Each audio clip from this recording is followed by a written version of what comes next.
Ambuja cements ఇది Adani group కదా, వాళ్ళు తీసుకున్నారు కదా. అంబుజా ఏసీసీ. ఇప్పుడు మూడోది పెన్నా సిమెంట్స్, దాదాపుగా 10,422 crores. ఇది కూడా ఎక్వైర్ చేస్తున్నట్టే లెక్క.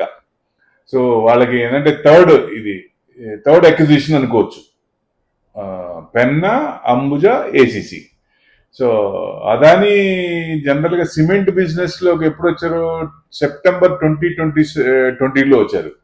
లెస్ దెన్ 2 years అప్పుడు వచ్చారు. సో 100% అక్విజిషన్ తీసుకున్నారు ఆ పెన్నా సిమెంట్ నుంచి. సో ఆయన ఓనర్ వచ్చి పి ప్రతాప్ రెడ్డి గారు, వాళ్ళ ఫ్యామిలీ నుంచి మొత్తం స్టేక్ అంతా తీసుకున్నారు. 14 metric tons ఇప్పుడు యాడ్ అవుతాయి ఉన్నదానికి, అంటే అదాని గ్రూప్ కి అక్విజిషన్ చేసిన వల్ల. ఏసీసీ, అంబుజా రెండు కలిపి 89 metric tons పర్ యానం చేస్తారు. సో అది ఈ 14 metric tons దానికి యాడ్ అవుతాయి, అంటే కెపాసిటీ పెంచుకుంటున్నారు. సో సిమెంట్ కంపెనీ మీద టోటల్ గా ఆయన ఇది చిన్నగా స్మాల్ కంపెనీ అని కొనేస్తున్నట్టే లెక్క ఒక రకంగా చూస్తే.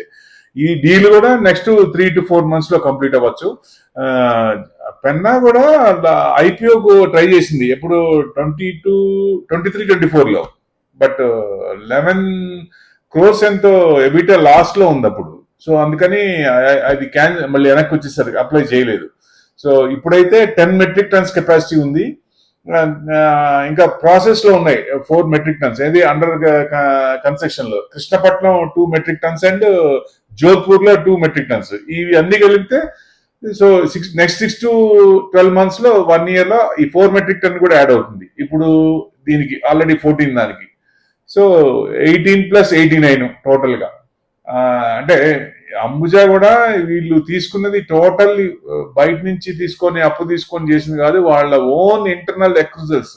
సో టోటల్ గా వాళ్ళ డబ్బులు అంటే లోన్ తీసుకొని అట్లా చేసింది కాదు. సో 100% అక్విజిషన్ చేసినట్టే లెక్క. సో నెక్స్ట్ 3 to 4 months లో ఇదవుతుంది. సో సిమెంట్ ని చిన్నగా కంట్రోల్ అంతా ఆయన చేతికి రావచ్చు. ఆయన ఏం చెప్తే ఆ వేదంలో వెళ్ళిపోవచ్చు. సిమెంట్ సామ్రాజ్యానికి ఆయనే అధిపతి కావచ్చు. అట్లా చిన్న ఎందుకంటే అన్ని కంపెనీలు కొనేస్తారు కదా. సో డెఫినెట్ గా సిమెంట్ సెక్టర్ కూడా బాగుంటుంది, బాగానే ఉండొచ్చు అనేది అనిపిస్తోంది. Thank you very much.